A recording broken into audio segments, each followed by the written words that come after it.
My fiancée lied. I'm going on a girls' trip to Miami. I saw her location was at a local hotel with a male coworker. I texted, "Have fun." Then I sent her strict parents to the hotel room to surprise her. The panic in her voice when she realized who was knocking on the door was priceless. Original post.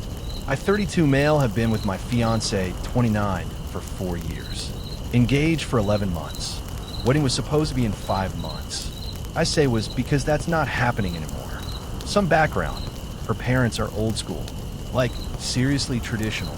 Her dad is a retired military officer. Her mom runs their church's women's ministry. They're the type who believe in courtship over dating. No living together before marriage, the whole 9 yards. We actually had to get their formal blessing before I could propose. It was a whole ceremony. My fiancé always played the perfect daughter around them. Modest clothes when visiting. No alcohol. Church every Sunday when we stayed at their place. But with me, different person, which was fine. People contain multitudes, right? I thought I knew the real her. Turns out I didn't know her at all. Last Thursday, she told me she was going on a girls' trip. Her college roommate was turning 30, and they were celebrating in Miami for the long weekend. She'd been talking about it for weeks. Showed me the group chat planning it. Her best friend was going, 2 other college friends. Seemed legit. "I'll miss you," she said, kissing me goodbye Thursday morning. "But I need this. Work has been so stressful." "Have fun," I said. "Send pics of the beach." She left around 10 a.m., supposedly heading to the airport. Her flight was at 1:30 p.m. Here's the thing about our relationship. We share locations. Have for 2 years. Started after she got a flat tire on a highway late at night, and I couldn't find her for an hour. Scared us both. After that, Find My Friends became standard. Neither of us ever questioned it or turned it off. Around 3 p.m., I was bored at work and decided to check if she'd landed safely. Pulled up the app expecting to see her in Miami. Her location showed she was 15 minutes from our apartment, at a hotel. A nice one, but definitely not in Florida. My first thought was the app was glitching. I refreshed it. Same location. Closed the app, reopened it. Still there. I texted her, "Land safely?" She replied almost immediately, "Yes. Already at the hotel. Weather's gorgeous. Miss you already." 2 hearts. I stared at that text for a solid minute. She was lying. Right to my face. Well, right to my phone. Something cold settled in my stomach. I pulled up the hotel's website. It was a boutique place, $300 a night, known for being romantic and discreet. Not exactly a girl's weekend destination. I call her best friend, the one supposedly on this trip. "Hey, is the birthday girl having fun?" Confused silence. "What birthday girl? I'm at home. I have work tomorrow."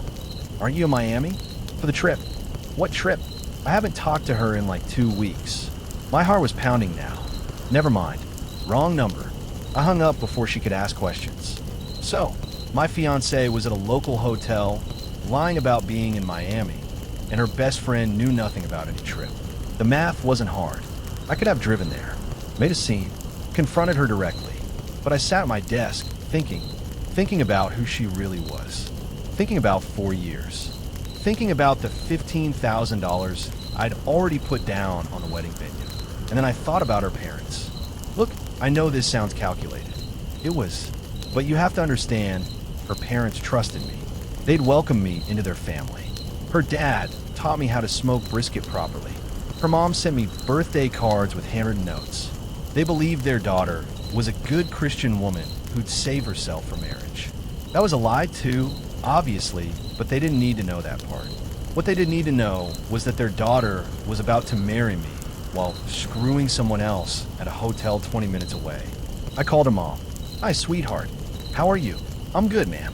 Actually, I have a surprise planned and I need your help." Her mom loves surprises. Loves them. She planned an elaborate proposal surprise for her husband's 60th birthday. "Oh, how exciting. What do you need?" "Well, she thinks I'm working late tonight, but I want to surprise her. The problem is, she's having a spa day with her friends before they go out, and I can't figure out where. Would you happen to know? I want to show up with flowers." "Oh, that's so romantic. Let me think." She did mention something about treating herself. She's been so stressed with wedding planning. Let me text her and ask. Actually, don't. That'll ruin the surprise. I was hoping you might want to come too. Make it a family surprise. I know how much she loves when you're involved in special moments. Hook, line, sinker. Her mom was thrilled. Said she'd get her husband and meet me in an hour. I gave her the hotel name and said I'd meet them in the lobby at 6 p.m. Then I texted my fiancée, "How's Miami? Weather looks amazing from your pics." She sent back a sunset photo. I reverse image, searched it. Stock photo from 2019. I drove to the hotel and waited in my car, watching the entrance. Her parents pulled up at 5:55 p.m. in their Buick, her dad looking confused but game, her mom practically bouncing with excitement. "I'm so glad you thought of this," her mom said, hugging me. "She's been so anxious about the wedding. A surprise will be just the thing." "I have the room number," I said. She texted me earlier. This was a lie, but hotels have lobbies and lobbies have front desks, and I had her name. "Excuse me," I said to the concierge. "I'm meeting my fiancée. She's staying here? Could you tell me the room number?" He shouldn't have given it to me. Privacy policy and all. But I showed him a picture of us together. Said I was surprising her with flowers, and her parents, looking like the wholesome Midwesterners they were, backed me up. He gave us the room number. We went up to the 3rd floor. Room 312. I hung back slightly. "You knock," I told her mom. "She'll be so happy to see you." Her mom knocked cheerfully. I'll never forget the sound of my fiancé's voice when she called out. "Just a minute." All casual, no panic. Then the door opened. She was wearing a hotel robe. Hair messed up, hickey visible on her collarbone. Her face when she saw her parents. I wish I could describe it. It was like watching a building collapse in slow motion. Every shade of color drained from her face, then came back as red. "And Mom? Dad? What are you?" "Surprise," her mom started to say, then trailed off as she registered her daughter's appearance. The messed up bed visible behind her. The men's shoes by the door. The bottle of champagne on a nightstand. And then he appeared. Her coworker. I recognized him from her office Christmas party. Younger guy, maybe 26, with the look of someone who just realized he was in deep trouble. He was shirtless. Her dad's face went from confused to understanding to a kind of cold fury I'd never seen from him before. "What the hell is this?" he said, voice barely above a whisper. My fiancée looked past her parents, saw me standing there. The realization hit her. You did this. You have fun," I said.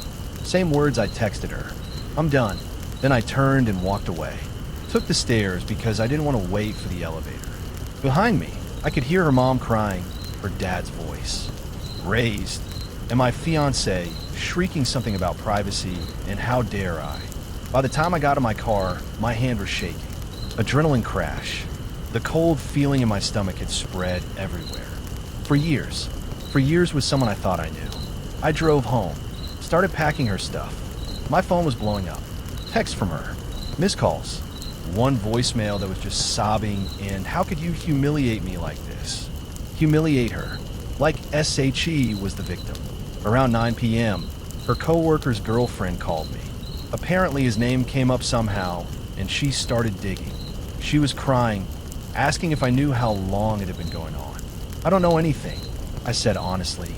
"Found out today. She ruined my relationship," she said. "We've been together 3 years. So he had a girlfriend too." Of course he did.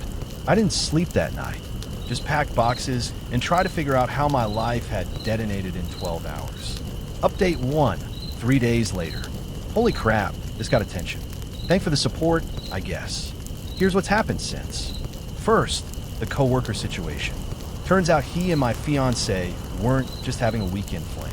According to his now ex-girlfriend, who's been texting me updates like we're allies in this, we kind of are.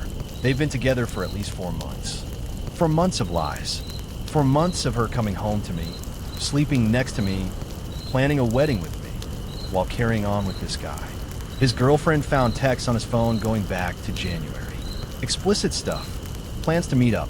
Hotel reservations at 3 different places. They were careful. Always paid cash. Always used fake names. Never posted anything. Professional level deception. My fiancée showed up at the apartment Sunday morning. I changed the lock Saturday night. My name's the only one on the lease. Always has been. She pounded on the door for 10 minutes. Let me in. This is my home too. Your stuff is in boxes in the hallway, I said through the door. Take it and leave. We need to talk about this. Nothing to talk about. I saw what I saw. We're done. She switched tactics then. Started crying. Please, please. I made a mistake. One mistake. It didn't mean anything. 4 months is not one mistake. That's a choice you made over and over. Who told you that? I didn't answer. This isn't fair. She was screaming now.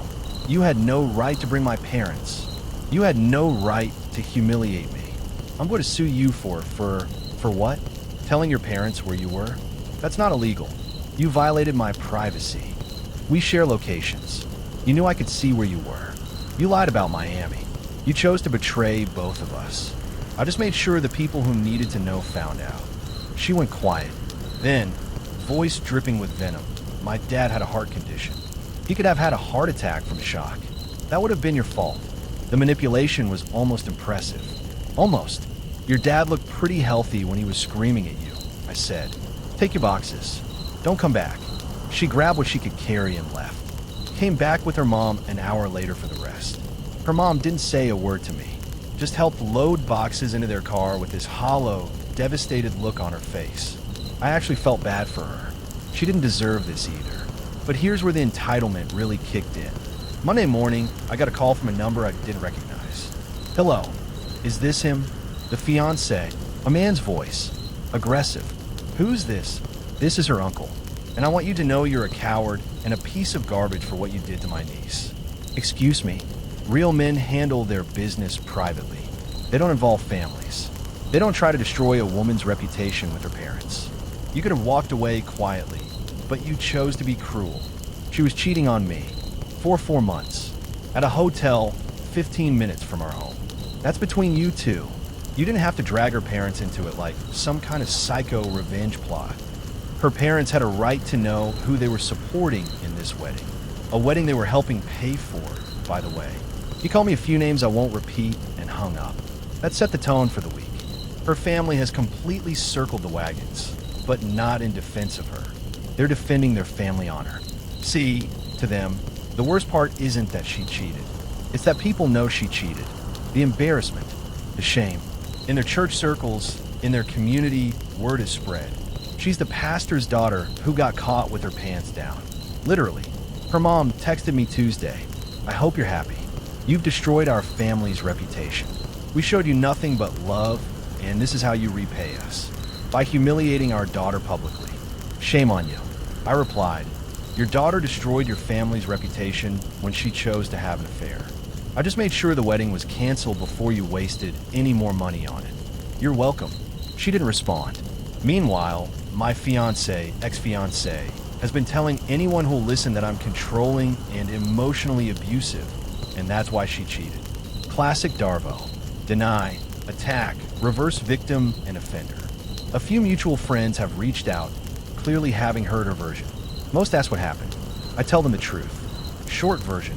She lied about a trip, I saw her location, caught her at a hotel with another guy, and ended it. Some believe me. Some clearly don't. One of her friends actually said, even if that's true, you didn't have to bring her parents to the hotel. That's messed up. Would you rather I'd let her marry me while continuing an affair? I just think there were better ways to handle it. Better for who? She didn't have an answer. The engagement ring is sitting in my safe. Custom designed, cost me about $8,000 total. I'll be asking for it back. Something tells me that's going to be a fight. Update 2 1 week later. The ring situation exploded exactly how I expected. When I asked for it back through text, my ex sent me a screenshot of a legal website claiming engagement rings are conditional gifts. And if the engagement is broken off due to the giver's actions, the recipient keeps it. You sabotaged our engagement, she wrote. So legally, the ring is mine. I forwarded that to my lawyer. Yes, I got a lawyer. When someone threatens to sue you and claims your property, you get a lawyer. My lawyer sent her a formal letter explaining that. 1. The engagement ring was custom designed and fully paid for by me too. The engagement was broken off due to her infidelity, not my actions. 3. In our state, the ring returns to the giver when the engagement ends, regardless of who broke it off for. If she doesn't return it within 14 days, we'll pursue legal action. Her response? She claimed I was harassing her and that the letter constituted intimidation. Then came the dirty tricks. Tuesday of this week, I got a call from my apartment building's management office. Someone had filed a complaint claiming I was holding a woman's belongings hostage and refusing to let her access the residence she legally lives in. The complaint was anonymous, but come on. I had to provide my lease showing I'm the sole occupant, utility bills in my name only, and confirmation that no other adults were registered at the address. The management company was apologetic once they saw the documentation. We have to follow up on these things, the property manager said, but clearly this is some kind of personal dispute. Then Wednesday, a police officer showed up at my door. My heart dropped.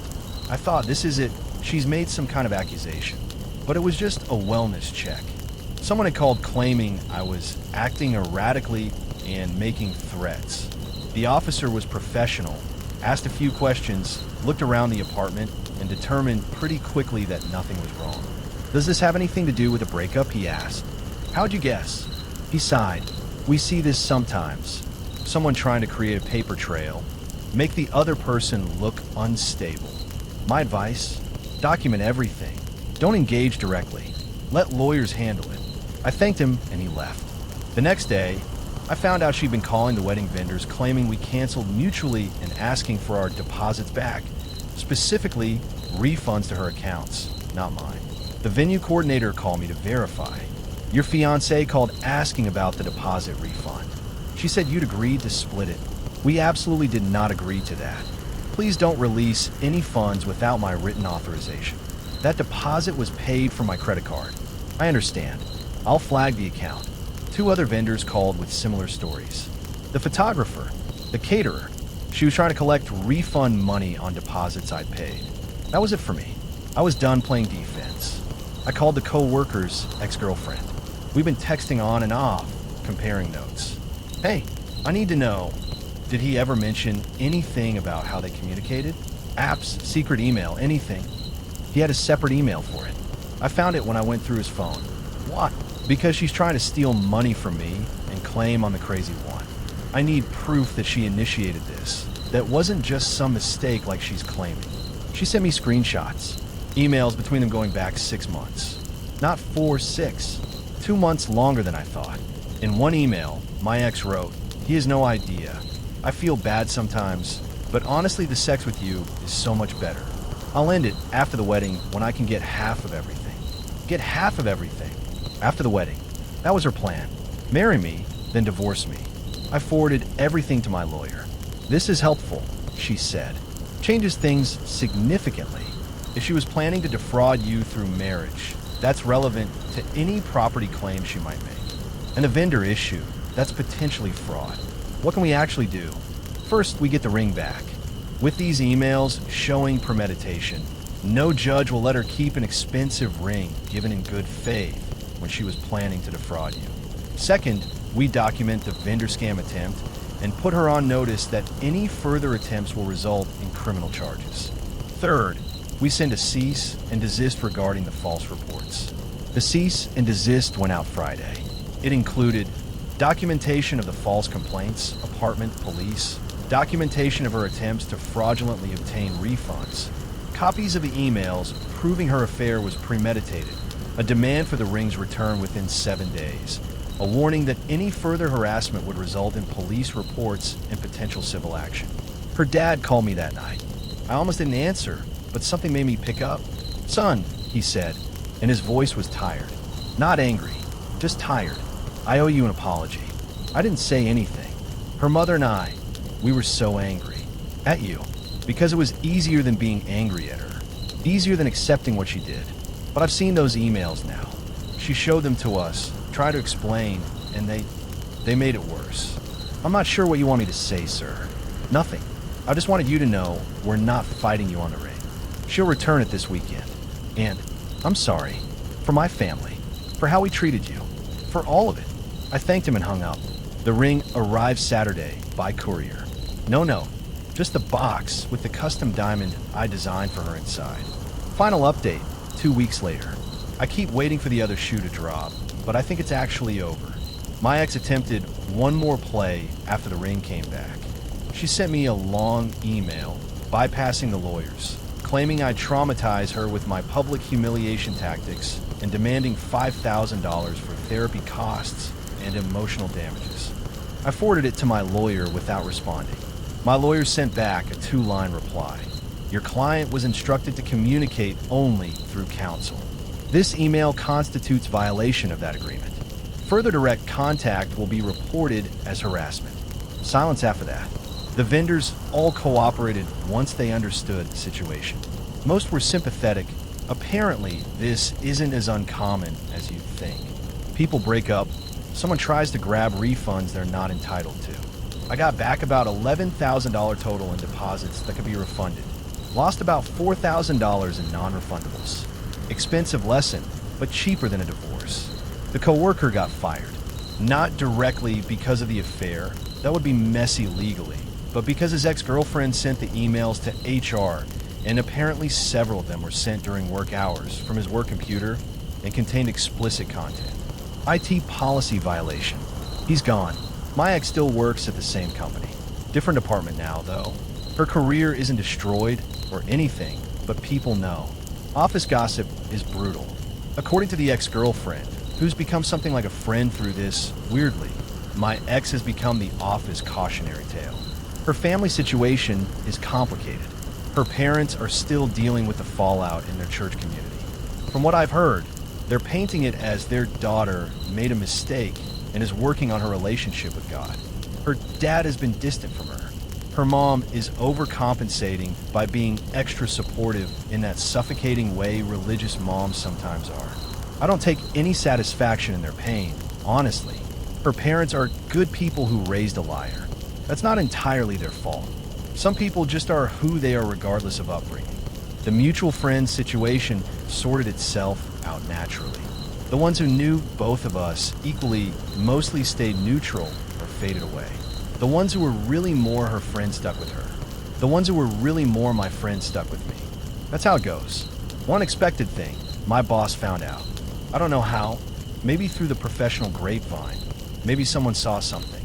He called me into his office, and I thought I was in trouble somehow. I heard about what happened, he said. You okay? I'm getting there. My first wife cheated on me. Found out 3 months into the marriage. Worst time of my life. He paused. But I'm remarried now. 15 years, 3 kids. Life goes on. Better than before, actually. I didn't know what to say, so I just nodded. Take whatever time you need. Mental health days are there for a reason. That kindness almost broke me. I took him up on it. Took a Thursday and Friday off. Drove to my parents' place. Sat with my mom while she fed me too much food and didn't ask questions. The ring is now at a jewelry store on consignment. I don't want to keep it. Don't want it in my possession. Whatever it sells for will go toward the deposit money I lost. Poetic in a way. My mom was furious when she heard what happened. Not at me, at my ex. I welcomed that girl into our family, she kept saying. I taught her my pie recipe. The pie recipe betrayal seemed to hit her hardest somehow. Go figure. As for me, I'm fine. I'm not fine. I was going to marry someone who was planning to divorce me and take half my stuff. Someone who looked me in the eyes every day for 6 months while carrying on with another man. Someone who lied about a trip to Miami while staying at a hotel 15 minutes away. The audacity of that still gets me. She didn't even go far. Just assumed I'd never check. That's how little she thought of me. But I'm functional. Going to work. Eating meals. Sleeping okay most nights. Started playing basketball again on Sundays with some old college buddies. One of them just went through a divorce himself, so we've got that dark humor bond going. I don't regret bringing her parents to the hotel. Some people might think it was excessive, cruel even, but here's the thing. They were paying for part of this wedding. They had a right to know who they were supporting. And yeah, part of me wanted her to face real consequences. Not just a quiet breakup where she could control the narrative, but consequences she couldn't spin her way out of. Is that petty? Maybe. But I spent 4 years with someone who was using me as a stepping stone to financial security while sleeping with someone else. Who was going to legally bind herself to me while planning to take half of everything I had. I think I earned a little pettiness. Last thing, Her dad texted me yesterday. Just one line. You would have been a good son-in-law. I'm sorry my daughter didn't deserve you. I didn't respond. What do you say to that? I saved it though. For the days when I wonder if I did the right thing. For the days when part of me misses her. Not her exactly, but the person I thought she was. The life I thought we were building. That text reminds me, the life wasn't real. The person wasn't real. What was real was a woman at a hotel, in a robe, with another man's shoes by the door. And I walked away from that. That's the only part of this story I need to remember.